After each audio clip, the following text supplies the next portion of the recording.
جی بالکل، نہ صرف ان کو یہ دھمکیاں مل رہی تھیں بلکہ وزارت داخلہ کی جانب سے بھی جن 4 افسران کو درپیش خطرات سے آگاہ کیا گیا تو اس میں SSP فاروق ایوان بھی شامل تھے اور اس حوالے سے ان کے تحفظ کے لیے اقدامات بھی کیے گئے تھے۔ میرے رقب میں آپ کو جو گاڑی نظر آ رہی ہوگی یہ SSP SIU فاروق ایوان کے استعمال میں تھی۔ لیول 7 کی یہ گاڑی ہے، بم پروف گاڑی ہے جو کہ اس دھماکے میں جو ہے بری طرح تباہ ہو چکی ہے، اس کو نقصان پہنچا، لیکن بم پروف گاڑی ہونے کی وجہ سے جو ہے وہ SSP فاروق ایوان جو ہے وہ زندہ بچے، اس واقعے میں جو ہے وہ جو ہے معمولی طور پر جو ہے زخمی ہوئے ہیں، ورنہ اگر ان کے بعد یہ گاڑی ان کے زیر استعمال نہیں ہوتی اور حفاظتی نقطہ نظر سے انہوں نے اس طرح کی گاڑی کا استعمال نہیں کر رہے ہوتے تو یقیناً ایسے حملے میں جو ہے ان کی جان جو ہے وہ ضائع بھی ہو سکتی تھی۔ جو 2 پولیس اہلکار جاں بحق ہوئے کیا وہ ان کے ساتھ ان کی گاڑی میں موجود تھے؟ جی یہ واقعہ جب ہوا ہے ان کے ہمراہ ایک پولیس موبائل بھی موجود تھی جو کہ میں آپ کو دکھانا چاہوں گا، اس گاڑی کو کب میں نظر آ رہی ہوگی، وہ ان کا قافلہ تھا جو کہ گزری کے مقام سے گزر رہا تھا اور اس موبائل میں موجود پولیس اہلکار تھے اور جو کہ اس بم دھماکے کے نتیجے میں جو ہیں وہ جو زخمی ہوئے ہیں۔ میرے لیفٹ ہینڈ پہ بھی ایک گاڑی ہے جس میں آپ دیکھ سکتے ہیں کہ بالکل تباہ ہو چکی ہے اس بم دھماکے کے نتیجے میں۔ ایک شخص جو ہے یہاں سے عبدالغفور نامی گزر رہے تھے جو کہ اس واقعے کا نشانہ بنے اور اس حادثے کے نتیجے میں جاں بحق ہوئے ہیں۔ ٹھیک ہے، بہت شکریہ علی مہدی آپ کا۔ خلاصہ صاحب، کراچی کے واقعات آپ سمجھتے ہیں کہ یہاں لوکل فیکٹرز موجود ہیں، ملیٹنٹ گروپس بھی ہیں، سیکٹیرین گروپس بھی ہیں جن کے خلاف کاروائیاں ہوتی ہیں، تو کیا یہ انہی کا رد عمل ہے ایسے واقعات خاص طور پر کراچی میں؟ شاید آپ اس سوال سے ہٹ کے کچھ اور دیکھتے ہیں، ہم ذرا یہ پیٹرن دیکھتے ہیں اور کراچی پولیس کی یا انٹیلیجنس ایجنسیز کی آپ ان کا سٹائل دیکھ لیں کہ وہ کیسے ڈیل کر رہے ہیں ایشو سے۔ آپ کو یاد ہوگا چودھری اسلم صاحب تھے، CID کے بڑے بہادر افسر تھے، ان پہ اسی ہی انداز میں اٹیک کیا گیا تھا جیسے یہ آپ کو ان کا جو فاروق ایوان صاحب کا نظر آ رہا ہے۔ ذرا دیکھتے ہیں کہ ہم غلطیوں سے کیسے سیکھتے ہیں، ہماری ذرا داد دیں، ہماری اس قوم کو دیں، ہماری ایجنسیز کو دیں، ہمارے ایون پولیس فورس کو دیں جو اس کے اٹیک کا شکار ہو رہے ہیں کہ بالکل ایگزیکٹ اسی انداز میں چودھری اسلم صاحب پہ اٹیک کیا گیا اور وہ یہ شہید ہوئے۔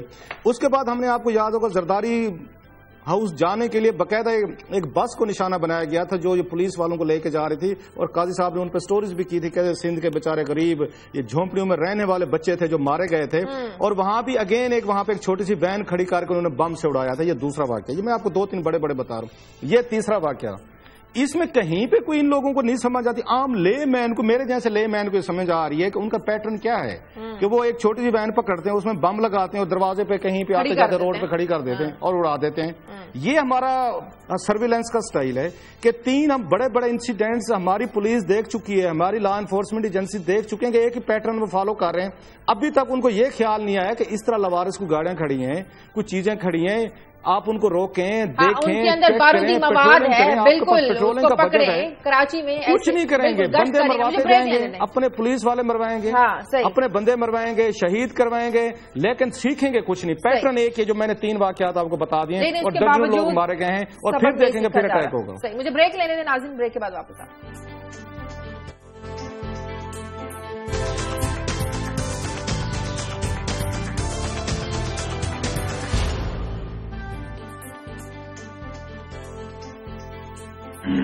بریک کے بعد خوش آمدید، ایک طرف کراچی آپریشن تو دوسری طرف تسلسل میں ایسے واقعات کا حساب ناکامی کہاں پر ہے؟ شازیہ دیکھیں، کراچی ایک بہت کمپلیکس اور گمبھیر مسئلہ بن چکا ہے۔ کراچی اب دنیا کے چند خطرناک ترین شہروں میں اس کا ایک شمار ہوتا ہے اور اتنا ٹائم تو نہیں کہ ہم اس کی پوری تاریخ میں چلے جائیں، مگر میں آپ کو چھوٹی چھوٹی چند باتیں بتاتا ہوں۔ یاد ہے آپ کو ہم نے یہاں سٹوری کی تھی کہ تقریباً 1.3 اور 1.4 ملین یعنی 14 لاکھ گھرانے جو ہیں، ہاؤس ہولڈ جو ہیں، وہ اسکویٹر سیٹلمنٹس میں رہ رہے ہیں۔ اسکویٹر سیٹلمنٹس کا کیا مطلب ہے کہ آبادیاں بنی ہیں، نہ ان کا کوئی نقشہ، نہ بس بنا لی جہاں، لہذا آپ کو پتہ ہی نہیں کون کہاں پہ رہ رہا ہے۔ یہ ایک بات۔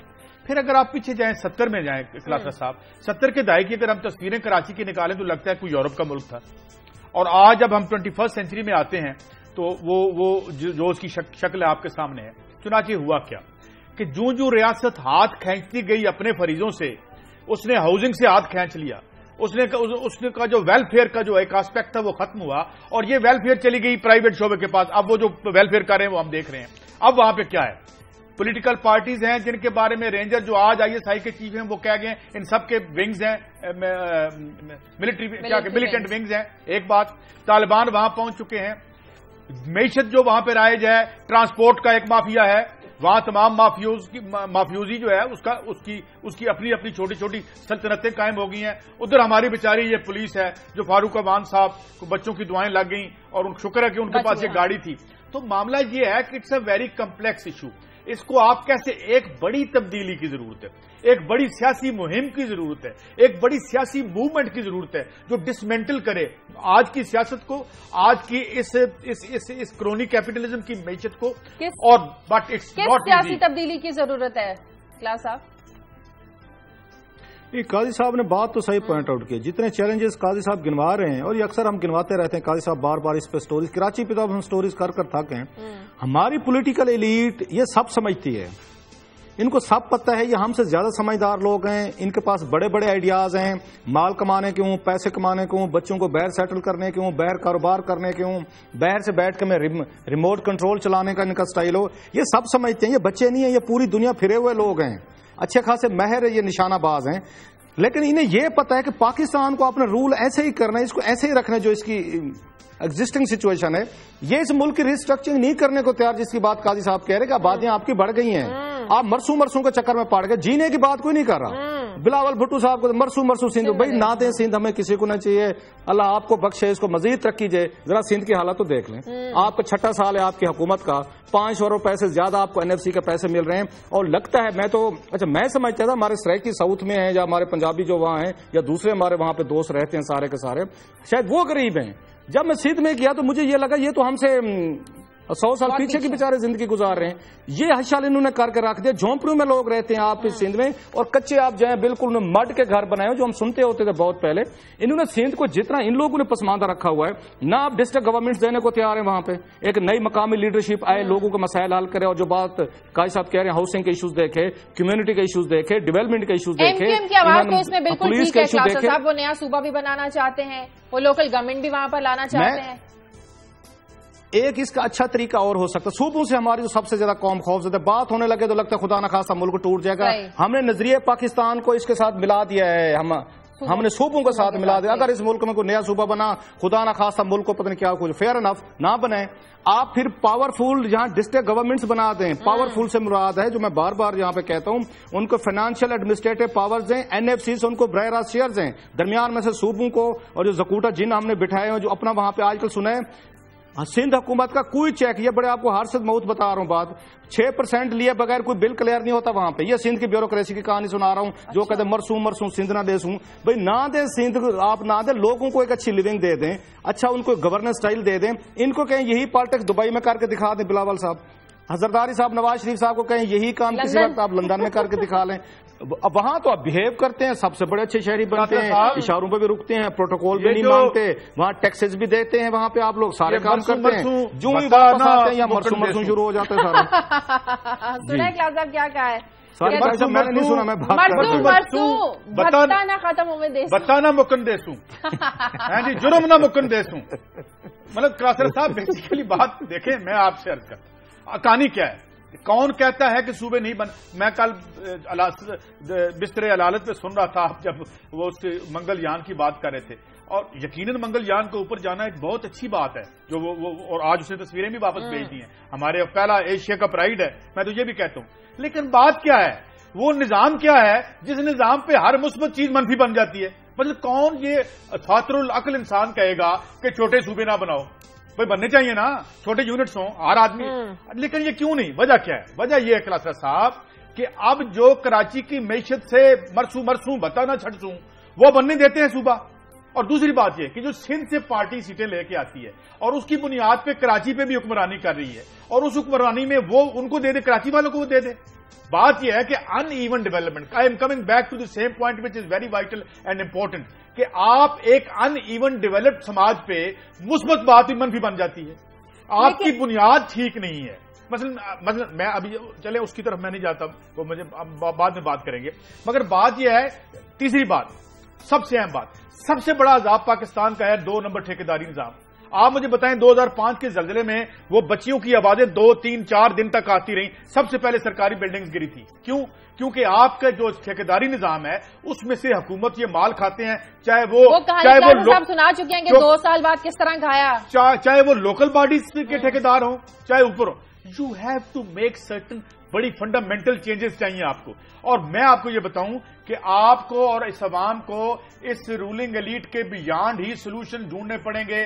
یہ بات یہ ثابت کر رہے ہیں. اور ہماری دعا ہے کیا یہ اپنے ان ناجائز دھندوں سے یہ علیحدہ کرنے کو تیار ہیں؟ کیا سیاست کو ہم علیحدہ کر سکیں گے؟ وہ جرم جو اس میں گھس آیا ہے، جو آج کراچی کے لیے کینسر بن گیا ہے، ویری بگ کوشچن. لیکن کلاسز صاحب، پاکستان پیپلز پارٹی پنجاب کو تو تقسیم کرنے پر بالکل راضی تھی. پنجاب میں اختیارات کی تقسیم ہو جائے انہیں کوئی اعتراض نہیں تھا. سندھ کی تقسیم پر انکاری کیوں؟ شاہجہاں وہ کسی تقسیم پہ راضی نہیں ہے. پیپلز پارٹی کے وہ حشر ہو چکا ہے، ہاتھی کے دانت کھانے کے اور دکھانے کے اور. اب زرداری صاحب کو ہم نے کل اس پہ بات بھی کی ہے کہ اب زرداری صاحب کو خیال ہوگا ملک میں نئے صوبوں کی ضرورت نہیں ہے. کیوں ضرورت نہیں ہے؟ قائد صاحب کہہ رہے ہیں ایک بھتہ کراچی میں لیا جاتا ہے، وہی مرسوم ہے، بھتہ کھاسوں والا حساب ہے. دوسرا بھتہ پولیٹیکل ایلیٹ ہے سندھ کی، وہ سندھ کے نام پہ کھا رہی ہے. کوئی نہیں بتاتا کہ آپ کو جو 500 ارب روپیہ ملا ہے ایک سال کا، اور پورا آپ ان کو 6 سالوں میں 2500 ارب روپیہ زیادہ ملا ہے سندھ کو، لے چکا ہے NFC کا، اور پنجاب 4000 ارب لے چکا ہے. باقی چلو صوبے چھوٹے ہم ان کی بات نہیں کرتے، ان کو کیا ملے. کوئی حساب کتاب آپ نے سنا؟ آپ کو لگتا ہے پنجاب میں ان 6 سالوں میں 4000 ارب روپیہ گیا ہے؟ I am repeating 4000 billion rupees Punjab کو ملا ہے NFC میں، اور سندھ کو 2500 یا 2500 کہہ لیں ان کو ملا ہے. تو یہ لوگ تو وہاں پہ کھانے پینے کا حساب ہے. اگر سندھ میں کوئی نئے انتظامی یونٹ بنتے ہیں سپوزلی، تو پیسہ تو ڈیوائڈ کرنا پڑے گا، مختلف علاقوں میں دینے پڑیں گے. تو پھر آپ کو 200 روپیہ ملے گا، پھر آپ کو 150 روپیہ ملے گا ایک صوبے کو، یا 250-300 ملے گا. پھر آپ کا مال پانی، کھانچے، گاڑیاں، خرچے، فری آنا جانا، یہ چیزیں نہیں رہیں گی. کوئی صوبہ نہیں چاہتا. ان کی یہ اپوز کسی اصول پہ نہیں کر رہے. میں اگین آئی وڈ سے یہ پیسہ مال کا کام ہے. اگر ان لوگوں کو سندھ کی کوئی ان کو کیئر ہوتی، کوئی پنجاب میں کیئر ہوتی، تو میرا خیال یہ بیٹھ کے ریسٹرکچرنگ کرتے. پہلے خود قراردادیں پاس کر لیتے ہیں. پنجاب میں 2 قراردادیں پاس ہوئی کہ جی بالکل بناتے ہیں، بنانا چاہیے. یہاں فرحت اللہ بابر صاحب کو ایک انہوں نے کمیشن کا سربراہ بنا دیا تھا. اس کے بعد آج یہ فرماتے ہیں اس پوری ایکسرسائز کے بعد کہ صوبوں کی ضرورت نہیں ہے. اخراجات بڑھ جائیں گے. ہماری دیوالیہ پان ہے پولیٹیکل ایلیٹ کا، جو بڑے فیصلے کرنے سے خوف زدہ بھی ہے، اور پلس ان کو فیل ہوتا ہے کہ اگر ہم نے کوئی نیا اسٹرکچر بنایا ہم لوگ ارریلیونٹ ہو جائیں گے. کچھ نئی فورسز آ کے ٹیک اوور کریں گی جو ہو سکتا ہے ان سے زیادہ کمپیٹنٹ، یہی ہوگا. اور شاید ملک کے ساتھ زیادہ مثبت وطن ہوں. یہ اگر ترقی اور سماج کو آگے جانے سے روک رہی ہے نا ایلیٹ، تو اسے وقت کا جو بہو ہے بہا کے لے جائے گا.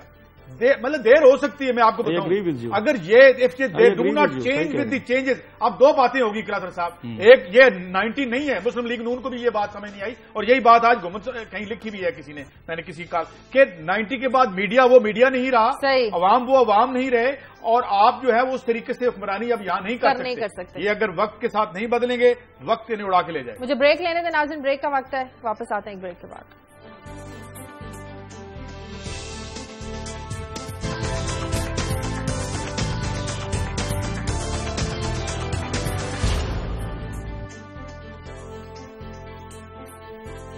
بریک کے بعد خوش آمدید. ابو دھابی سے ایک کالر ہے ندیم. ہیلو. السلام علیکم. جی وعلیکم السلام. شازیہ کیا حال ہے آپ کا؟ ٹھیک جی ہے، اللہ کا شکر. جی بولیے. جی میری طرف سے رؤف بھائی اور قاضی صاحب کو بھی السلام علیکم. وعلیکم. قاضی صاحب مجھے آپ کی رائے چاہیے. ایک لائٹر موڈ میں ایک بات کرنا چاہتا ہوں کہ قاضی آپ کی بات، رؤف صاحب کی باتیں سنتا ہوں تو ایسا پتہ چلتا ہے کہ سب ہمارا ہی قصور ہے، چلو اٹھو ٹھیک کر لیتے ہیں اپنے آپ کو. پھر جب آپ کی باتیں سنتا ہوں تو کہتا ہوں نہیں، یہ سب باتیں جو ہیں یہ سب سازش ہے اور اس میں بیرونی انوائرمنٹ ہے. تو پھر کہتا ہوں چھوڑ دیتا ہوں اس کو. نہیں، اور اس کے بعد کوئی سوال ہے آپ میں سوال سمجھ گیا ہوں آپ کا. آپ یہ کہہ رہے ہیں کہ کلاسرا صاحب بات کرتے ہیں تو وہ لگتا ہے کہ وہ کہتے ہیں اٹھو. ہاں. اچھا، اور میں جب بات کرتا ہوں تو وہ لگتا ہے کہ اس میں سازش ہے جو آپ کے خلاف ہو رہا ہے. دونوں صورتوں میں اٹھنا لازم ہے آپ پہ.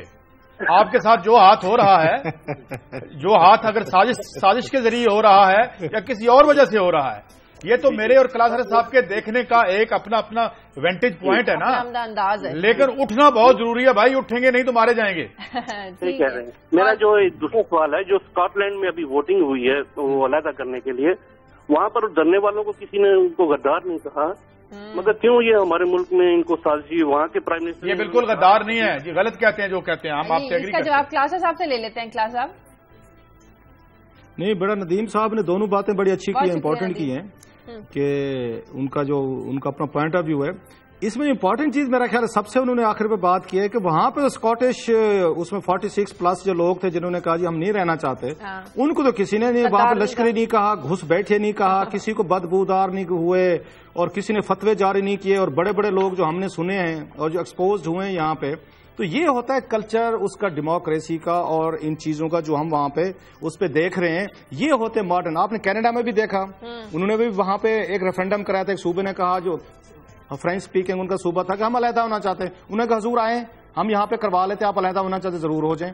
اب اسکاٹ لینڈ سب سے بڑا میجر ہے, اور بہت بڑا پولیٹیکل رسک تھا جو دونوں ملک انہوں نے لیا ہے. اسکاٹش نے بھی لیا ہے اور ہم نے دیکھا برٹن نے بھی لیا ہے. ایون دین انہوں نے لیا اور دیکھے کامیابی ہوئی ہیں. پاکستان میں جو بات ابھی قاضی صاحب کہہ رہے تھے اور آپ بھی کہہ رہے تھے, چھوٹی سی بات ہو یہاں پہ, یا آپ غدار ہیں, آپ کسی سے آپ اس کے پوائنٹ آف ویو سے آپ ذرا اپوز کر کے دیکھیں, یا آپ بکے ہوئے ہیں, یا آپ لفافہ لیتے ہیں, یا آپ یہاں پہ غدار ہیں, یا گھس بیٹھے ہیں, یا لشکری ہیں. یہ الفاظ ہیں, یہ ٹرمز ہیں, اور ہمارا میڈیا استعمال کرتا ہے. آپ پچھلے دنوں کی اٹھا کے دیکھ لیں, کل ہی میری کسی پروگرام میں بات ہو رہی تھی, پہلے ہم نے لوگوں کو ایجوکیٹ کیا ہے اور میڈیا نے کیا ہے, ان کو بتایا ہے کہ آپ کے اوپر کتنے انتہائی نااہل, نکمے اور کرپٹ بیوروکریٹ پلس آپ پہ بیوروکریسی نازل ہو چکی ہے. یہ میڈیا نے بتایا ان کو نہیں پتا تھا 8-10 سال پہلے. وہ آرام سے رہ رہے تھے, 3-4 اخبار تھے, صبح کو 24 گھنٹے بعد کوئی اخبار آتا تھا, کسی نے پڑھا نہ پڑھا. ہمارے دیہاتی لوگوں تک تو ویسے نہیں پہنچتا تھا. 70% کو تو پتہ ہی نہیں تھا ملک میں کیا ہو رہا ہے. جو ہی لوگوں کو پتہ چلنا شروع ہوا براڈ کاسٹنگ میڈیا سے, لوگ تھوڑے سے ایجوکیٹ ہوئے اور انہیں احساس ہو کہ ہمارا ملک تو خطرے میں ہے. یہ لوگ تو لوٹ پھوٹ کے, کوئی دبئی میں محل بنا رہا ہے, تو کوئی لندن میں ہے, تو کوئی سرے محل ہے, اور کسی کے پارک لین میں ان کے بڑے بڑے کھاتے ہیں, اربوں ڈالر کی یہاں پہ.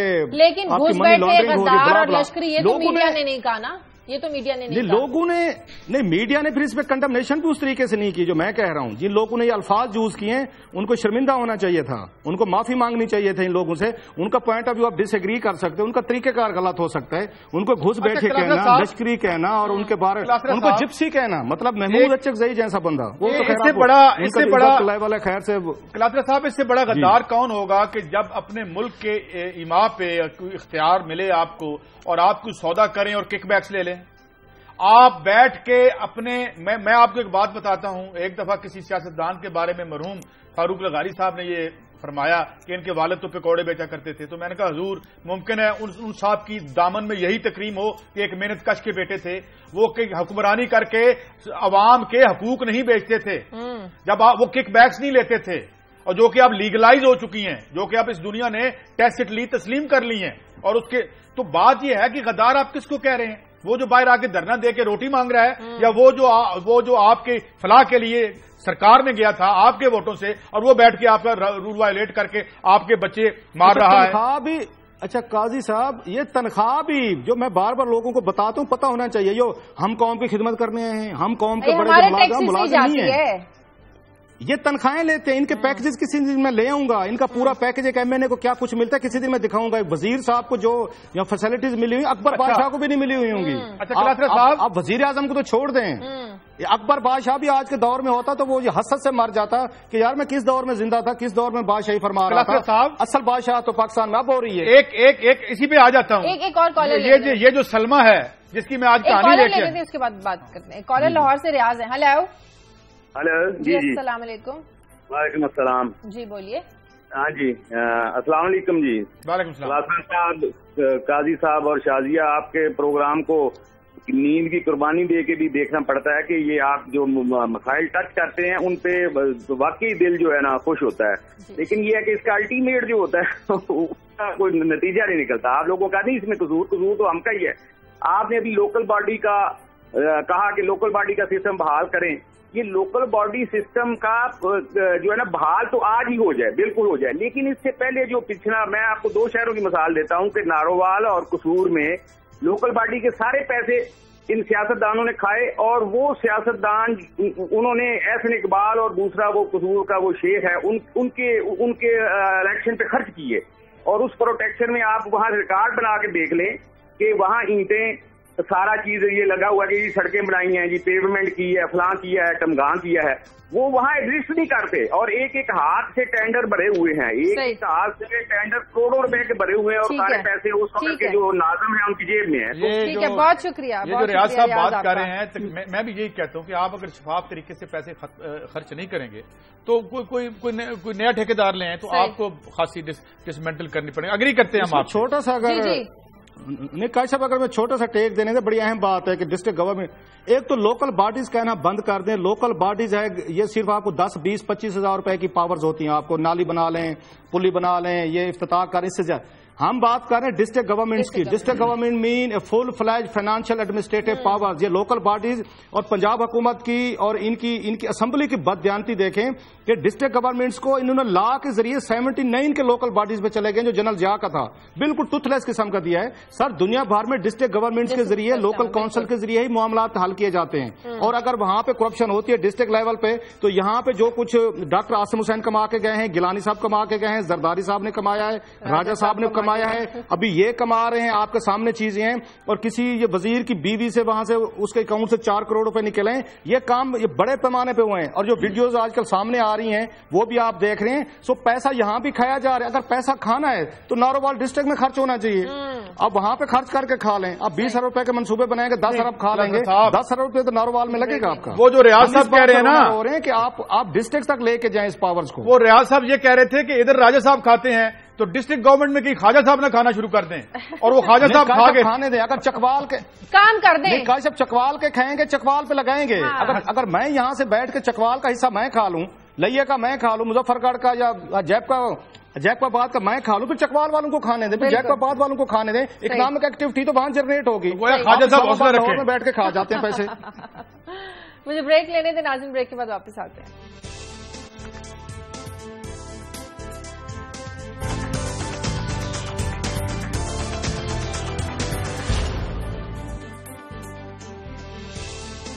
بریک کے بعد خوش آمدید. کیا واقعہ ہے یہ رہیں گے؟ یہ آج ڈان میں تھی اسٹوری، بلکہ ہے یہ سلمہ نامی خاتون رحیم یار خان کی 37 ایج ان کی تھی، اور وہ وڈو ہے، 3 بچے تھے ان کے. تو وہ کسی عارف چنا نامی شخص کے ساتھ ایک گھر کرائے پہ انہوں نے آدھا لے رکھا تھا. تو وہ بجلی کا بل شیئر کرتے تھے. تو اس دفعہ جب بجلی کا بل آیا تو وہ 29,300 روپے آ گیا. 29,300 روپے. اور جب ان کو ایک کمرے کا بل، مطلب وہ ایک کمرے میں رہ رہی ہیں اور ایک گھر ہے جس میں ساتھ وہ بھی شیئر کر 29,000 بل تو مطلب کسی خیر. وہ جب مالک مکان نے ان کو یہ بتایا کہ اتنا بل آ گیا، وہ آدھا بل پے کرتی تھی. اس سے پہلے ان کا یہ طے تھا کیونکہ میٹر ایک ہے تو آدھا آپ دے دیں آدھا ہم دے دیں، تو کیا 500 2,000 بل آتا ہوگا. تو وہ اس منٹ کا شہرت کا بل جب 29,000 آیا تو اس کے بعد وہ ڈپریشن میں چلی گئی. اور ڈپریشن میں چلی گئی اور اس کے بعد اس نے ایک زہر کھا لیا. زہر کھانے کے بعد جب اسے ہاسپٹل پہنچایا گیا تو خیر سے وہ بھی بر وقت اس کا زہر نہ کر سکے اور وہ اللہ کو پیاری ہوگی. اور وہ جو 3 بچے تھے جو پہلے یتیم تھے اب ماں کے بغیر ہو گئے. جب میپکو سے ان کا ورژن لیا تو انہوں نے کہا جی ہم نے تو بالکل بل ٹھیک ریڈنگ کر کے بھیجا تھا، اور اگر ہوا تو ہم تعدیبی کارروائی کر دیں گے. بھائی آپ کی تعدیبی کارروائی کو کیا کریں؟ اور یہ تو ایک سلمہ ہے جس کی کہانی آ گئی کسی اخبار میں. نہ جانے کتنی سلمائیں جو ہیں وہ اللہ کو پیاری ہوگی ہوں گی یا مر رہی ہوں گی. اور اب آگے بڑھتے ہیں، گمن صاحب بھی لائن پہ ہیں اور ایک چھوٹی سی بات اس سے پہلے آپ گمن صاحب پہ جائیں. یہ قائد صاحب میں شرطیہ کہتا ہوں کہ ہمارا جو یہاں کرائے کا نظام ہے، سسٹم ہے، اتنی بری مثالیں آپ کو ملتی ہیں. مالک مکان جو بعض دفعہ کرایہ داروں کے ساتھ حشر کرتے ہیں یا کرایہ دار مالک مکان کے ساتھ کرتے ہیں. میں ذاتی طور پر ایسے مالک مکان کو جانتا ہوں، یہ کئی ہیں، 1 2 نہیں ہیں، جو اس شرط پہ لوگوں کو کمرے کا کرایہ دیتے ہیں کہ ان کی بجلی بھی خود استعمال کرتے ہیں، ان سے گیس کے بلز بھی دلواتے ہیں اور ان سے بجلی کے بلز بھی دلواتے ہیں. اپنی بجلی بھی استعمال کریں گے، گیس بھی کریں گے، پورا یہ کرتے ہیں. یہ اس ملک کا نظام بن چکا ہے. اس بیچاری سلمہ کے ساتھ بھی یہ کچھ ہوا ہوگا کہ مالک مکان صاحب جو ہوتے ہیں اسی کو کہتے ہوں گے تو 29,000 روپے بل دے کیونکہ تیرے 3 بچے ہیں، تم ہو یہاں پہ سب سے زیادہ بجلی تم استعمال کرو. آپ کے سوال کا جواب ہے اسٹوری میں. ہمارے رپورٹر صاحب جو بھی ہیں کارسپونڈنٹ ان کے، وہ یہ کہہ رہے ہیں کہ جو عارف چھنا ہے وہ اچھی شہرت کا آدمی ہے. یہ خاص طور پر انہوں نے لکھا ہے کہ جی وہ اچھی شہرت کے آدمی ہے اور وہ ان کی مدد بھی کیا کرتے ہیں. میں آپ کو جنرل ٹرینڈ بتا رہا ہوں، میں جنرل ٹرینڈ بتا رہا ہوں. وہ یقیناً اچھے بندے ہوں گے. اور اور اگر فردر اچھے بندے ہیں تو اس کے بچوں کو گھر پہ ملازم رکھنے کی بجائے جو 3 بچے بچ گئے ہیں، اینڈ آئی ہوپ ہم ان سے ریکویسٹ کرتے ہیں کہ یہ معاشرہ کسی کی مدد اس طرح نہیں کرنے کو تیار. ریاست تو بالکل آپ کو نہ تعلیم دیتی ہے، نہ ہیلتھ دیتی ہے، نہ جینے کا حق دیتی ہے، یہ تو کچھ نہیں کریں گے. انہی سے ریکویسٹ ہے کہ جس گھر میں وہ رہ رہے ہیں تھوڑی سی انسان دوستی کریں، انہی بچوں کو رہنے دیں، ان کو بھی اپنے بچوں کی طرح سمجھ لیں اور ان کا تھوڑا سا خیال کر لیں، کیئر کر لیں.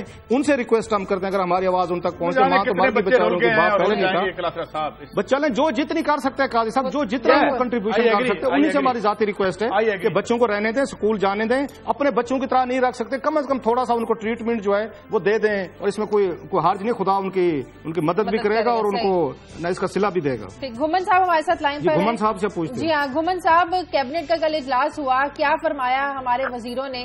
جو زیادہ بل بھیجے گئے، اندازوں پر انہوں نے کل اجلاس نہیں ہوا یا پہلے اجلاس ہوا؟ ان کی سٹوری چھپی کیبنٹ کا، میں نے کہا کیبنٹ سٹوری کل ہوئی تھی. جی جی جی ایک تو یہ کہ میٹنگ جو ہوئی تھی وہ پرسوں ہوئی تھی کیبنٹ کی.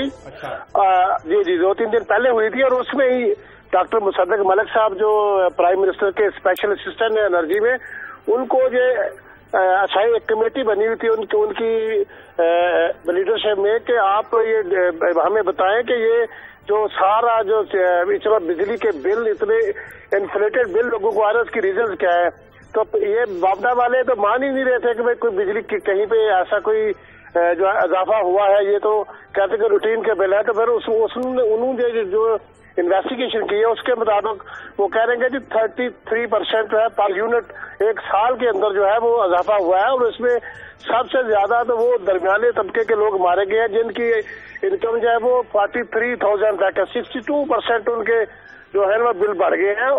اور اسحاق ڈار صاحب بھی اس میٹنگ میں تھے، انہوں نے کہا جی کہ ایسا تو ہوا ہی کوئی نہیں ہے، یہ تو ایسے کوئی سلیب چینج کرنے سے بھی کچھ نہیں ہوا. اور مگر وہاں پہ جو سیکٹری واٹر پاور تھی، انہوں نے ایک کابینہ کو یہ بتایا کہ جی 50% جو میٹر ہے وہ تو ہم چیک ہی نہیں کرتے. 50% میٹر چیک کرنے کے لیے ہمارے پاس اسٹاف ہی نہیں ہے. ہم تو صرف ٹرینڈ بیسس پہ اگر پچھلے سال ان کا مطلب فار انسٹانس 1000 روپے بل آیا تھا تو اب جو ہے وہ اسی حساب سے نکال کے جی 3% انکریز ہوگی. تو انہوں نے 1200 گھمن صاحب ایک مجھے شاہ جی اگر گھمن صاحب سے ذرا ایک تو پوچھنے تھے. آپ نے بھی وابڈا کی بات کی کہ وابڈا نے بل بھیجے. میری ظفر محمود صاحب سے بات ہوئی جو چیئرمین وابڈا ہیں، انہوں نے کہا جی حضور آپ لوگوں کی زبان پہ چڑھ گیا، وابڈا آسان سا لفظ ہے، پچھلے 67 سال سے وابڈا سنتے کہتے ہیں ہمارا تو ان بلوں سے تعلق ہی نہیں ہے، نہ ان کو بل بھیجتے ہیں نہ وہ یہ کہتے ہیں کہ وہ کہتے ہیں ڈفرینٹ اب کمپنیز بن گئی ہیں، لاہور، کراچی، اسلام آباد، یہ لوگ ہیں جو بلنگ وغیرہ دیکھتے ہیں وہ کرتے ہیں اور بدنام ہم ہو رہے ہیں وہ کہتے ہیں. نہیں یہ بات آپ کی درست ہے، اب آپ کے وابڈا کی بات درست ہے، مگر ان کو جو لکھا جاتا ہے آفیشلی ایکس وابڈا ڈسٹریبیوشن کمپنیز، اور وہ ابھی بھی ان کے ایسٹس جو ہیں وہ وابڈا کے نام ہی ہے، ایسی بات بھی نہیں ہے. اگر وہ آپ دیکھیں تو چیز ہے اگر ان کے نام ہے، لیکن اگر پریکٹیکلی طور پر تو یہ کام کچھ اور لٹیرے کر رہے ہیں. ان لٹیروں کا ہمیں نام لینا چاہیے، ایسکو ہو، لیسکو ہو، پیپکو ہو، بیپکو ہو. یہ لٹیرے جو ڈاکو ہیں جو یہ لوگوں کے گھروں پہ ڈاکے مارتے ہیں، ان کا وہ کہتے ہیں name and shame the dual. ہم وابڈا کو کہتے ہیں، ہم آگے کر دیتے ہیں کہ وابڈا پتہ یہ چلتا ہے ڈاکو چور تو کچھ اور لوگ ہیں وہ لوٹ رہے ہیں ان کو سب کو. نہیں یہ بات تو اس حد تک تو ظفر محمود صاحب کی بالکل ٹھیک ہے، لیکن وابڈا بھی ظاہر ایک ادارہ تو نہیں کہنا، ہیڈ تو وہی آگے اس کو انہوں نے انبنڈل کیا ہوا ہے. پر یہ بات دوسرا کہ ڈسکوز جو ہیں وہ بل بھیجتی ہیں، اور ڈسکوز کے جو بل ہیں وہ پھر گھمن صاحب سوری گھمن صاحب آپ نے بڑی امپورٹنٹ بات کی، میں چاہتا ہوں یہ دوبارہ آئے. آپ نے بھی کہا تھا کہ بل جو ہے اس کو پڑھنے کے لیے میٹر ریڈر ہی نہیں ہے، اندازے سے بھیج رہے ہیں، یہ کہا ہے سیکٹری پاور نے. جی بالکل، انہوں نے یہ کیبنٹ میٹنگ میں یہ کہا ہے کہ ہمارے پاس بندے ہی نہیں ہے اور اسٹاف ہی نہیں ہے، اور 50% آدھے میٹر جو انہوں نے کہا جی ہم چیک ہی نہیں کرتے اور وہ اندازے سے بل بھیجتے ہیں. اور اندازے سے تو آپ کو پتا ہے کہ اب آپ والے کیا کرتے ہیں. آپ دوبارہ ایک مشتاق مجھے بات بتائیں، جو آپ اتنا بڑا انکشاف کر رہے ہیں اور آپ انتہائی کریڈیبل جرنلسٹ ہیں، ڈاکومنٹ کے بغیر کوئی سٹوری نہیں کرتے، مجھے ذاتی طور پر پتا ہے. اگر 50% میٹر یہ چیک بھی نہیں کرتے تو اس کا مطلب ہم گھر میں جتنی بجلی چلاتے رہیں جلاتے رہیں، اور میں رات کو اٹھ کے اپنی بجلیاں بند کر رہا ہوتا ہوں، بچوں کو بتا رہا ہوتا ہوں کسی واش روم کی بند کرو، یہ کمرے کی اب میں کوئی فائدہ نہیں ہے، یہ تو میں بیوقوفیاں کر رہا ہوں، بچوں کو بھی سکھا رہا ہوں کہ اپنے کمرے کی لائٹ آف کرو، میرے خیال میں پنکھا بند کرو، اے سی زیادہ نہ چلاؤ۔ وہ شہروں میں نہیں، یہ دور دراز کی بات، فرض کا فائدہ نہیں ہو رہا نا، قوم کو ملک کو فائدہ تو نہیں ہو رہا۔ نہیں بالکل درست ہے، اس کی وجہ یہ ہے کہ وہ جب جاتے نہیں ہیں انہوں نے وہیں بیٹھ کے دفتر میں بیٹھ کے یہ مطلب لکھنا ہے جی رؤف کلاسرا نے جو ہے وہ 2000 جو یونٹس جو ہے وہ کنزیوم کیے ہیں، تو ہو سکتا ہے آپ نے 500 کیے ہوں تو آپ کو بل 1500 کو ہی آ جانا ہے۔